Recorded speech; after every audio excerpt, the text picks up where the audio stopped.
Oke, kita lanjut. Kalau kecelakaan di nasional, maksudnya di Indonesia ini, ya, itu ada selama satu dekade. Satu dekade itu 10 tahun. Itu angka kecelakaan lalu lintas di Indonesia itu meningkat terus, tidak mengalami banyak perubahan. Nah, tadi pagi itu ada kecelakaan tepatnya di Bandung. Satu orang tewas di lokasi, mobil sedan tabrak belakang truk ekspedisi. Nah, kecelakaan ini beruntung di Bandung ini satu orang pengemudi tewas di tempat.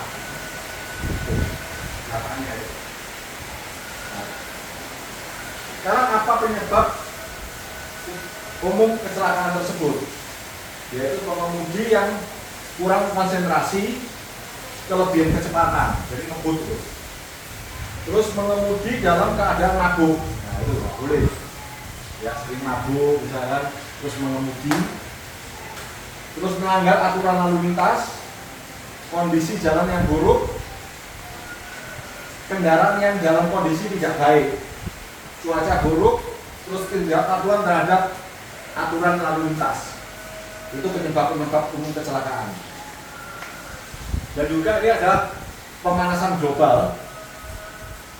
Ini juga berefek dengan eco safety tadi, pemanasan global. Jadi pemanasan global adalah suatu proses meningkatnya suhu rata-rata udara, atmosfer, laut, dan daratan bumi. Suhu rata-rata di bumi meningkat karena keberadaan gas rumah kaca yang semakin banyak di atmosfer. Ekosistem di bumi tidak dapat menyerap kelebihan gas rumah kaca tersebut. Radiasi inframerah, sinar matahari yang seharusnya diperuntukkan bumi terperangkap di atmosfer, yaitu efek dari rumah kaca. Efek rumah kaca dibutuhkan oleh makhluk hidup di bumi karena tanpanya bumi akan menjadi sangat dingin. Tetapi apabila gas rumah kaca berlebih di atmosfer, bumi akan semakin panas dan mengakibatkan perubahan iklim. Jadi kalau efek dari rumah kaca ini juga harus dibutuhkan supaya untuk kehidupan orang banyak ini. Nah, perubahan iklim tahun 2021 kemarin, suhu rata-rata global ini 1,1 derajat Celcius lebih tinggi dari suhu rata-rata antara tahun 1850 sampai 1900. Ini suhu rata-ratanya. Ini kalau dia perubahan iklim ini naik 1 derajat, es kutub mencair, naiknya permukaan air laut serta membahayakan ekosistem sejumlah satwa kalau dia menaik 1 derajat saja. Kalau dia kenaikan 2 derajat, 40% hutan hujan akan lenyap, mengakibatkan pada menipisnya cadangan makanan hewan. Kalau dia kenaikan 3 derajat, pohon tidak sanggup lagi menahan karbon dioksida dan kota besar penuh polusi. Jadi kalau dia naik, itu dia akan sanggup tidak bisa menahan karbon monoksida. Kenaikan 4 derajat meningkatkan kebakaran hutan dan hutan hujan berubah menjadi padang pasir. Kalau kenaikan 6 derajat, bumi tidak layak bumi lagi. Jadi jangan sampai dia menaik sampai 6 derajat tersebut. Lanjut. Nah, caranya gimana cara menurunkan emisi gas buang ini, emisi karbon ini? Nah, ini ada empat cara, yaitu avoid, mencegah terjadinya emisi karbon. Yaitu tadi kita harus jalan kaki atau bersepeda. Nah, misalnya yang nggak suka jalan kaki, yang misalkan parkirnya di Jaya bisa jalan kaki, gitu loh. Terus mengganti offline meeting dengan online meeting. Tuh, caranya mencegah terjadinya emisi gas karbon tadi. Terus mengurangi emisi karbon dengan cara efisiensi energi listrik, eco driving dan lain-lain. Makanya sekarang banyak berlomba-lomba dealer-dealer mobil itu seperti Toyota, kayak Hyundai, Wuling, Honda, dia berlomba-lomba untuk menciptakan mobil listrik. Nah, itu tadi, dia tujuannya untuk mengurangi emisi karbon tersebut. Terus ada replace, mengganti sumber dan teknologi untuk mengurangi emisi karbon. Beralih menggunakan kendaraan listrik. Nah ini tadi, penggunaan energi baru terbarukan dan lain-lain. Makanya sekarang digalakan sedikit-sedikit hybrid atau kendaraan listrik. Itu tadi tujuannya tadi. Toyota dia sekarang masih berproduksi untuk kendaraan hybridnya. Terus yang terakhir offset menyerap emisi karbon dengan cara menanam pohon, terus teknologi carbon capture dan storage penyimpanan. Nah, ini ada sesi 2 rule dan regulasi tentang rambu-rambu lalu lintas dan undang-undang. Tentunya kita tahu Undang-Undang 22 2009 tentang lalu lintas dan angkutan jalan. Ya. Nah, ini ada rambu lalu lintas itu bisa dibagi dengan 5. Jadi kita hanya melihat warna aja. Di mana warna merah itu adalah larangan. Jadi kalau kuning, ada warna kuning itu peringatan, ada bahaya, sesuatu bahaya. Jadi kalau kita menerangkan untuk rambu-rambu itu, kita hanya lihat warnanya saja. Merah itu tadi larangan, kuning itu peringatan, hijau papan petunjuk jalan, jadi arah jalan. Misalkan mau ke Mojokerto itu arahnya ke sana, itu Malang arah ke sana, gitu ya. Terus kalau biru perintah wajib bagi pengguna jalan, misalkan harus belok ke kanan atau ke kiri, itu perintah. Nah, ada lagi putih tepi merah rambu larangan. Jadi putih tepinya merah, ini artinya maksimal 40 km. Ya.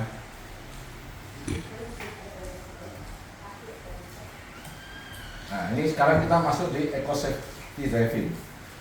Jadi apa itu berkendara di negara berkembang? Negara berkembang itu apa? Seperti Indonesia ini lagi berkembang, negara yang lagi berkembang. Jadi kekurangannya transportasi publik. Jadi ini masalahnya ya. Kalau negara berkembang ini kurangnya eco safety itu adalah kekurangan transportasi publik, tidak didukung dengan budaya keselamatan yang kuat dalam mengemudi di jalan. Banyak orang meninggal karena kecelakaan di jalan. Sistem informasi dan data keselamatan lalu lintas dan angkutan jalan yang masih kurang baik. Sistem dan tata laksana pengujian surat izin mengemudi. Nah, makanya baik SIM hanya nembak, nah itu. Karena kita masih negara berkembang, ya kan? Pengetahuan dan pemahaman aturan dan peraturan masyarakat akan lalu lintas dan angkutan jalan yang masih kurang. Jadi hanya bisa skill membawa kendaraan bermotor, namun aturan-aturan dan etika berlalu lintas ini masih kurang. Apalagi pengendara motor dan 2 itu masih sangat-sangat kurang. Ada yang bojonan 3 tanpa helm, ya. Nah, itu selalu melanggar. Karena ini berkendara di negara berkembang. Kalau negara maju tentunya tidak akan begitu. Nah, jadi apa yang harus dilakukan? Jadi ada 4E. 4 itu apa? Edukasi, pendidikan, engineering atau rekayasa lalu lintas, enforcement atau penerapan, misalkan penindakan, environment semua orang ini. Nah, upaya mengurangi emisi karbon kendaraan itu kita harus beralih, ya tadi yang saya bilang tadi, beralih kendaraan dari hybrid atau listrik, itu supaya kita bisa mengurangi emisi karbon. Nah, tentunya kalau saat-saat ini kendaraan tersebut masih tinggi harganya, belum mampu, banyak orang mampu membeli. Tapi nanti mungkin tahun ke depannya dia akan low, akan murah. Jadi semua pakai kendaraan hybrid atau listrik. Nah, terus penggunaan BBM rendah lingkungan. Itu tadi. Angkutan mobil bersama, jadi share kendaraan. Seperti kalau di Jakarta itu kan makanya ada ini kan larangan kalau kurang dari 3 orang itu ditilang gitu. Jadi ada ganjil genap, ada harus dalam mobil nggak boleh sendirian gitu, jadi harus share. Terus eco driving, jadi mengendarai secara ekonomis. Apa sih definisi ekosistem driving ini? Ekosistem atau driving adalah suatu pelaku berkendara yang bertanggung jawab untuk diri sendiri, orang lain dan lingkungan dengan cara menerapkan mindset dan teknik berkendara yang hemat energi, selamat dan aman. Jadi juga hemat energi supaya selamat, ya kita harus beretika tadi, beretika kendaraan. Jadi tidak ngebut, memberi jalan, prioritas jalan pada pejalan kaki, terus ada pertigaan, perempatan, kita memberikan jalan kepada sesama. Ada 3 variabel penyebab kendaraan lebih boros bahan bakar, yaitu kinerja mesin kendaraan akibat kendaraan dan mesin tidak dirawat secara berkala sesuai panduan. Nah itu. Ya tapi sekarang di sini itu kalau mobil pribadi, ya. Tapi kalau mobil khusus dia saat darurat menerapkan ini, ya sedikit-sedikit servis tekor lah sebagai cicilan mobil ya. Terus kualitas bahan bakar. Nah ini nilai oktan sebetulnya yang tidak sesuai dengan spesifikasi mesin. Kualitas BBM yang kurang bersih. Nah makanya sekarang ini di tangki-tangki itu ada RON 92 minimal, ya kan? Sekarang mobil baru ini ada 92. Itu artinya apa? Itu minimal harus Petramak harusnya. Tidak bisa Pertalite. Kalau dikasih Pertalite, maka ada knocking. Itu kenapa? Ya itu tadi karena oktannya kurang, ya. Terus infrastruktur kondisi lalu lintas yang semakin padat menyebabkan kinerja mesin menurun dan konsumsi BBM lebih banyak. Nah, kalau kita start stop itu membuat bensin boros sebetulnya. Nah, ini ada tips berkendara hemat bakar dan energi. Jadi pastikan kondisi mesin selalu prima, selalu menjaga putaran mesin jadi konstan, jadi membahanya konstan, tidak muncul misalnya merem berhenti, ya itu ya. Hindari akselerasi dan pengereman yang berlebihan. Jadi terus keempat, gunakan engine brake. Artinya apa? Kalau kita ngerem kencang terus ngurangi kecepatan langsung turunkan gigi gitu. Itu engine brake kalau manual ya. ya. Terus pastikan tekanan udara ban disesuaikan dengan panduan. Nah, sekarang siapa yang tahu tekanan ban itu ukurannya ada di mana? Ya, Pak Galang. Itu kanan. Nah, itu ada ditandai tekanan angin. Jadi kalau dia kurang, dia akan BBM akan boros. Makanya dia harus sesuai. Kalau dia terlalu keras juga naiknya kayak gerobak, nggak enak. Ya. Tidak membawa beban yang berlebihan. Jadi kalau misalkan mobil itu diisi dengan banyak barang, dia akan berat. Dan juga pengereman itu tidak bisa pakem. Karena saya juga pernah mengalami waktu berapa tahun yang lalu, 2004 itu ke Bali membawa beban yang berat di atas. Itu banyak barang, penumpang 7. Ketika saya ngerem itu tidak lurus, artinya nabrak belakang orang. Terjadi tabrakan. Karena dia tadi beban terlalu berat. Terus gunakan momentum. Jadi momentum itu apa? Ya tadi engine brake gitu. Jadi mengurangi momentumnya itu. Kita lanjut.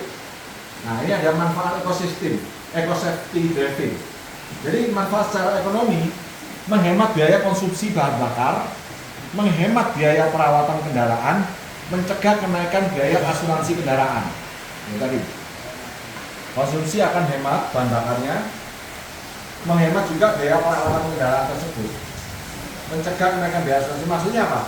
Ya, jadi kalau mobil kita di asuransi, kalau terjadi accident kan pasti mengeluarkan biaya. Terus manfaat secara sosial, meningkatkan keselamatan berlalu lintas dan juga meningkatkan kenyamanan berkendara bagi pengemudi dan penumpang, menurunkan tingkat stres pengguna jalan. Jadi kalau kita lihat secara sosialnya ya, terus untuk manfaat untuk lingkungan, mengurangi emisi karbon, pencemaran udara, mengurangi pencemaran air, tanah, tumpahan oli, pencemaran udara, asap kendaraan yang terbakar, dan penumpukan sampah part kendaraan yang disebabkan karena terjadinya kecelakaan. Itu tadi manfaat untuk lingkungan. Jadi ada tiga manfaat secara ekonomi, secara sosial, dan untuk lingkungan. Nah, ini tentang aspek yang mempengaruhi kinerja kendaraan tadi. Jadi ada perawatan kendaraan. Kalau di Toyota ini ada namanya T-Care. T-Care itu apa? Jadi ada perawatan berkala. Sekarang ini diberikan secara gratis oleh Toyota. Kalau kita membeli tentunya mobil baru ya, itu ada perawatan sampai dengan 60.000 kilo atau 3 tahun. Itu sudah gratis servis, gratis oli, terus gratis filter oli, terus itu pokoknya sampai 3 tahun diservis gratis di Toyota sekarang ini. Nah, ini ada manajemen ban. Nah, ini tadi perawatan ban. Ban ini sebetulnya ada ukurannya, ya, indikatornya, di mana itu ada profil, ada tinggi ban, ada ring di situ. Jadi 195 itu profilnya, lebar tapaknya itu 195, 55 itu tinggi ban tersebut. Terus ada juga ring itu lingkaran R16, R14 gitu. Nah, ini tuh ada kode-kodenya. Nah, itu harus periksa secara berkala, ganti ban atau sudah tipis atau enggak. Itu indikatornya. Nah, ini ada juga beban kendaraan muatan menggunakan AC dan peralatan listrik. Hindari membawa muatan berlebih, sesuaikan dengan kapasitas kendaraan. Hindari membawa barang yang tidak diperlukan. Gunakan roof rack dan roof box jika benar-benar diperlukan saja. Gunakan peralatan listrik seperlunya. Setting temperatur AC pada kondisi nyaman. Makanya ya, waktu kalau di mobil-mobil itu kan harus saya suruh setengah. Supaya apa? Supaya hemat BBM tadi itu. Gitu. Temperaturnya tadi. Jadi kalau berlebihan, dia hasilnya bekerja terus, akhirnya BBM menjadi boros. Nah, juga kita harus journey management. Apa itu journey management? Ya, sekarang kan tentunya di zaman canggih ini sekarang di Android kita ini kan sudah dilengkapi dengan GPS. Ya, GPS itu bisa mengarahkan kita mana jalan yang lebih cepat dan tidak ada hambatan macet. Itu diarahkan oleh GPS tadi. Itu manajemen. Kita bisa gunakan Google Map itu tadi. Nah, prinsip dasar eco safety driving tersebut, cara mengelola resiko secara berkendara, arahkan pandangan jauh dan lurus ke depan, dapatkan gambaran sekitar kendaraan. Jadi kita harus melihat sekeliling kendaraan ini dengan cara spion tadi ya. Nah, selalu aktifkan mata, siap jalan keluar saat terjadi kondisi emergensi di sekitar kendaraan. Jadi kita harus bisa mengantisipasi. Nah, itu misalkan ada kemacetan atau ada mobil yang mendadak, kita harus cepat-cepat baca situasi namanya. Kita harus tahu ke kiri atau ke kanan. Ya. Terus pastikan orang lain juga melihat Anda. Hati-hati dengan blind spot. Ya, blind spot itu apa? Jadi titik buta di kanan kiri itu. Teknik berkendara eco driving. Jadi akselerasi injak pedal gas dengan halus dan lembut. Jadi nggak langsung kasar gitu. Apalagi romantis, kadang orang yang awal-awal langsung gas gitu, ya kan? Nah itu mempengaruhi bahan bakar juga. Saat pengereman injak pedal rem dengan perlahan, jadi smooth. Jadi nggak terlalu mendadak. Jaga kecepatan agar tetap stabil dan patuhi rambu kecepatan. Terus manfaatkan momentum yang tepat untuk akselerasi di pengereman saat tanjakan dan turunan. Waktu nanjak itu, nah kita kan ya bisa urut tinggi, jadi kita langsung turunkan gigi. Gitu ya. Prediksi lalu lintas di depan agar dapat melakukan akselerasi pengereman tanpa hentakan jika kendaraan diprediksi berhenti lebih dari 60 detik. Matikan mesin kendaraan. Nah ini kalau ada kendaraan-kendaraan sekarang ini dilengkapi dengan mati mesin otomatis. Jadi kalau dia berhenti di lampu merah, dia akan mati sendiri mesinnya. Ya, engine stop. Sekarang mobil-mobil sekarang kan dulu motor ya, di Vario ini kan ada engine stop. Tapi sekarang sudah ada kendaraan mobil. Nah, tapi saya nggak tahu itu efisiensi enggak, karena apa? Kalau saya berpikir itu bisa memboroskan aki. Dan dia ya kan menyala terus mati hidup. Kalau saya pikir itu sih. Kalau yang nggak stop sendiri aja tekor terus 6 bulan aja udah dia apa menguap, artinya umum ya. Nah ini faktor juga mempengaruhi saat mengemudi. Jadi faktornya apa? Pengemudi, pengalaman itu tadi, terus lingkungan, terus kendaraan, ya. Next. Tujuan utama berkendara yaitu mengatur pergerakan manusia atau barang dari satu tempat ke tempat yang lain secara berkeselamatan, aman, dan seefisien mungkin yang sesuai dengan standar keselamatan berkendara yang berlaku nasional dan internasional. Tujuannya apa? Tujuannya supaya aman bagi diri sendiri, bagi orang lain, dan juga bagi lingkungan. Kita berkendara secara safety driving tersebut. Ya. Nah ini ada mengemudi kendaraan. Bagi sebagian besar orang berhalau untuk mengoperasi kendaraan itu padahal mudah. Jadi orang-orang yang pertama kali belum bisa mengemudi itu, wah gampang gitu ya. Tapi kenyataannya waktu dia belajar stres dia. Akhirnya stres akhirnya sampai kendor ya. Si angel ya.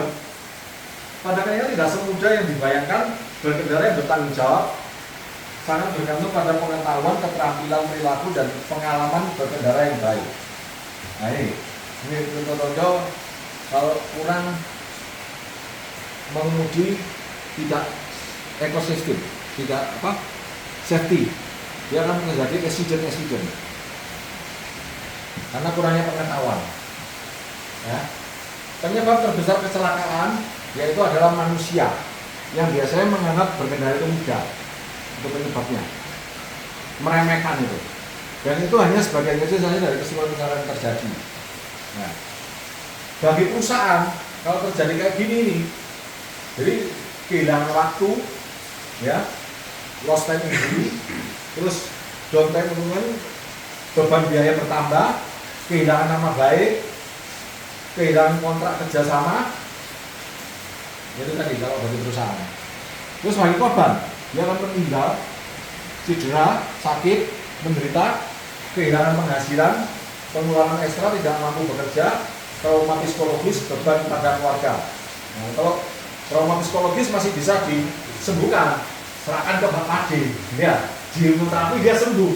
Tapi kalau meninggal atau cacat, kasihan keluarganya, apalagi kalau dia tulang punggung. Ya. Kalau dia psikologis saja serahkan Pak Ade sudah beres, ya, trauma hilang gitu ya. Nah, ini juga mengurangi kemungkinan risiko. Ada dua pendekatan yang dapat digunakan, yaitu ada singkatan SIPDEH, yaitu apa? Prosedur berkendara, ya kan? SIPDEH itu adalah singkatan dari Search, Identity, Periodic, Decide, Execute, eksekusi. Dari singkatan SIPDEH, ya. Terus ada Smith System. Jadi Smith System itu arahkan pandangan jauh dan luas ke depan, dapatkan gambaran sekeliling kendaraan, aktifkan mata, siapkan jalan keluar atau suatu situasi emergensi, pastikan orang lain melihat Anda. Itu Smith System. Nah, ini ada juga driving behavior, faktor yang paling mempengaruhi saat mengemudi. Blind spot tadi yang saya sudah singgung dengan blind spot tadi. Nah ini kerja spion, banyak pengemudi tidak menyesuaikan dengan spion ini, tidak memanfaatkannya seoptimal mungkin dengan terlalu banyak melihat sisi kendaraan sendiri saja. Jadi kalau ketika kita berkendara, kita harus mengatur spion kanan kiri tengah. Gitu. Nah ini tadi blind spot itu apa? Titik buta di sekitar kendaraan kita ini. Ini kalau biasanya truk ini, kalau sudah dekat itu tidak kelihatan. Makanya banyak terjadi serempetan motor karena blind spot dari truk ini. Nah, sebenarnya kendaraan dari semua bentuk dan ukuran mempunyai blind spot. Biasanya semakin besar kendaraan maka semakin besar blind spot.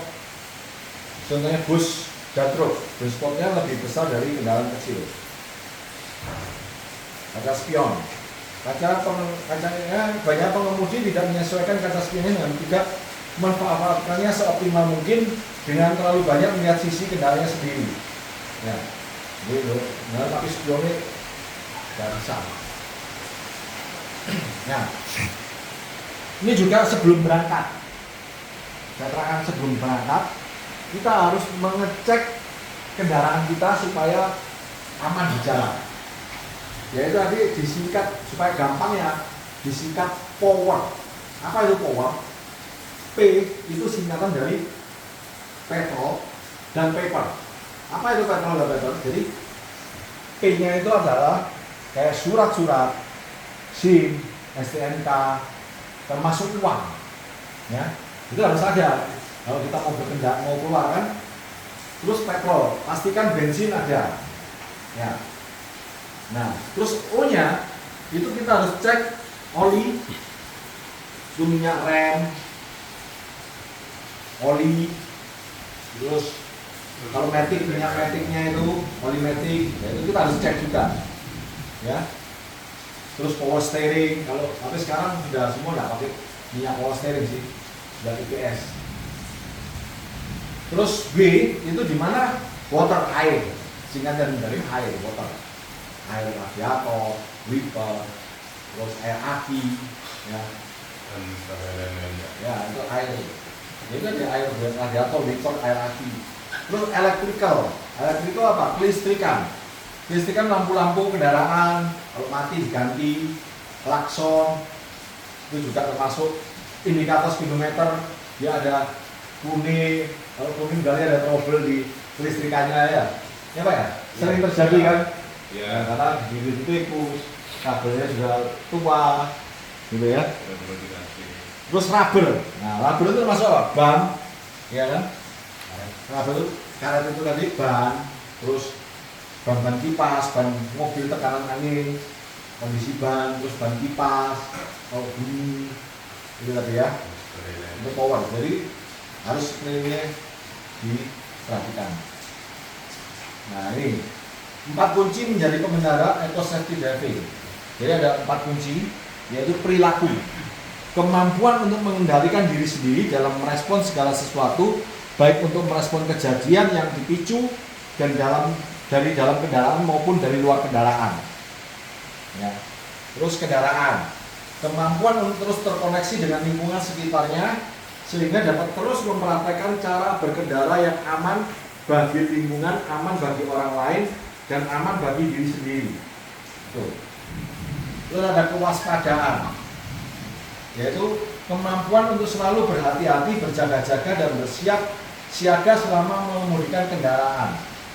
Terus antisipasi, kemampuan untuk membaca dan memprediksi keadaan lalu lintas di sekitarnya sehingga dapat mengambil langkah dan keputusan yang diperlukan sebelum terjadi hal-hal yang tidak diinginkan.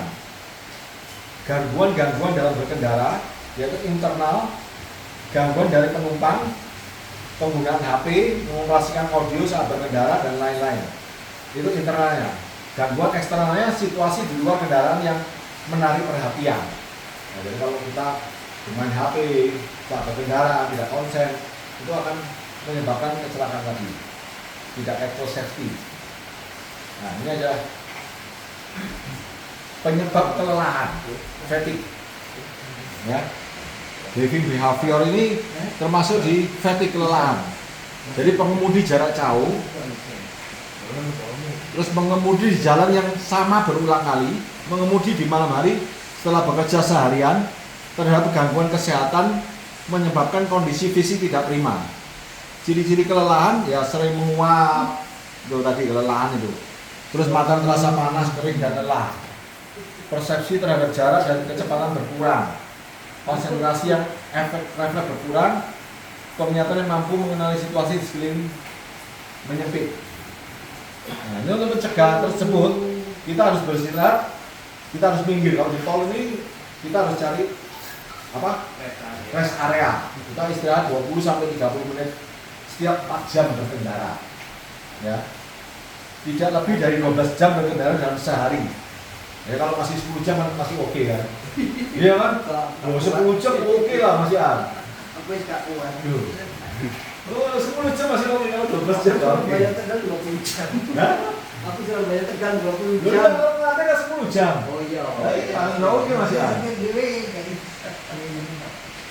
Tidak dalam mengaruh alkohol. Menghindari makanan dengan lemak berlebih. Jadi kalau kita makan berlemak itu menyebabkan ngantuk juga. Iya, benar. Iya. Makan makanan ringan. Gua tahu di kantor ini gorengan terus. Nah itu ngantuk gini. Aturan sekali-sekali padang. Setuju. Nah ini tadi jarak aman untuk menjaga kendaraan itu diperlukan 3 detik. Jadi jarak aman itu hitung aja 1, 2, 3. Itu 3 detik itu jaga jaraknya itu. Untuk kendaraan jaga amannya. Nah, ini posisi mengemudi. Nah, jadi kalau posisi mengemudi itu setiap kali kita masuk di waktu mau mengemudi, karena antara apalagi kalau mobil bukan pribadi ya, mobil-mobil kita sering gonta-ganti pemakai, Nah, itu kita harus ukur supaya nyaman. Jok kursi dengan setir itu pastikan di pergelangan tangan kita. Nah, nggak boleh sampai melebih, jadi sampai tentang gini. Nah, harus rileks. Kaki ini juga nggak boleh gini, dia harus kakinya sejajar 90 derajat paling nggak. Gitu. Terus kalau genggaman setir juga gitu, maupun itu perpes gini ya, harus santai ya. Tadi. Nah, untuk putaran setir itu ada 2 cara, ya, tarik, dorong, dan silang. Ya, nggak boleh dengan pencak silat ini. Nah, ini namanya pencak silat ini. Kayak gini. Jadi paling nggak harus tarik dorong atau silang. Gitu. Cara memutar setir. Terus cara untuk mendahului kendaraan lain, lakukan langkah berikut. Periksa belakang Anda melalui spion kaca spion dalam. Jadi kalau mau menyalip, jadi lihat dulu kanannya atau kirinya, aman dah, ya kan? Pastikan ini kan. Gunakan lampu tanda berbelok. Jadi kalau kasih sen kalau kita mau menyalip kendaraan. Terus blind spot dengan memutar kepala pada head check. Jadi kita kalau misalkan di tol kita mau nyalip kan ada takutnya ada blind spot. Kita harus noleh sedikit, gitu. Nggak bisa langsung karena takutnya blind spot. Nah ini di understand. Apa itu understand? Jadi kecepatan terlalu tinggi. Jadi kayak dia apa berbelok sendiri gitu mobilnya itu. Ini masih bisa diidentifikasi. Terus ada lagi oversteer. Terus jadi karena akselerasi yang kasar, jadi oversteer kayak slip gitu. Ya. Nah ini aquaplaning atau hydroplaning nih. Kalau mau musim hujan biasanya kalau kita nerabas banjir, itu mobil bisa geser sendiri. Makanya kalau waktu hujan itu kecepatan harus kita kurangi. Takutnya dia aquaplaning. Aquaplaning jadi kalau kita terjang banjir itu, dia mobil akan geser, itu akan bahaya. Jadi ya sebaiknya kita kurang kecepatan atau pelan-pelan waktu terjadi banjir, hujan-hujan lebat. Takutnya bannya ini aquaplaning. Nah ini nanti semua ban akan mengalami aquaplaning dalam kondisi tekanan anginnya terlalu rendah, terlalu banyak air di permukaan jalan, kecepatan terlalu tinggi, gitu. Atau ban sudah gundul, itu bisa kalau kecepatan tinggi. Nah ini juga emergency situasi, rem blong. Nah ini Kalau rem blong, kita harus cepatnya memompa pedal rem untuk mengembalikan braking power. Jadi kalau zaman dulu kalau misalkan rem blong itu apa? Dia minyaknya habis atau kampas habis, jadi kita harus pompa ya. Untuk supaya dapat angin lagi tekanannya, gitu ya. Terus dengan cara memindahkan jadi engine brake, kita memindahkan gigi yang paling rendah atau satu gigi di bawahnya dulu, pakai engine brake. Apalagi kita mendapatkan braking power, gunakan rem tangan. Jadi rem tangan ini langsung ditarik, tapi nggak boleh melepas kuncinya, akan ngelok dia. Jadi tahan kunci untuk brake. Nah ini, apa yang terjadi kalau pecah ban di jalan, di tol misalkan di jalan, pecah ban secara tiba-tiba? Jangan panik. Jadi tidak akan terjadi. Jadi kalau pecah ban, jangan sekali-kali injek rem. Itu akan bahaya kan, guling. Ya biarin dulu, kita ikuti dulu perlahan-lahan supaya dia kecepatannya mengurangi, tapi jangan injek rem. Kurangi kecepatannya pakai engine brake tadi, kurangi gigi, ikuti alurnya dulu, ya kan? Nah, Toyota Safety Feature Outline, 2 faktor keselamatan, ada fitur keselamatan pasif. Jadi di Toyota ini ada beberapa fitur keselamatan sudah dilengkapi dengan mobil-mobil Toyota tersebut. Tapi ya tentunya yang hybrid, enggak. Tentunya yang Toyota yang harganya sudah di atas 500. Itu fitur keselamatannya sudah oke. Ada fitur pasif dan aktif. Terus Toyota Safety Sense, fitur berkendaraan lainnya. Apa aktif itu? Dia dirancang untuk membantu pengemudi mengendalikan kendaraan dan mencegah terjadinya kecelakaan atau mengurangi risiko terjadinya kecelakaan. Fitur keselamatan ini memerlukan intervensi dari pengemudi agar bisa bekerja. Misal pedal rem harus diinjak pengemudi, itu aktif. Jadi keselamatan aktif itu dari rem, ya. Terus kalau pasif, dia adalah melindungi penumpang dan pengemudi saat terjadi kecelakaan dan berfungsi untuk mengurangi cedera dan meredakan dampak kecelakaan. Tanda intervensi pengemudi, fitur keselamatan ini biasanya tetap bekerja.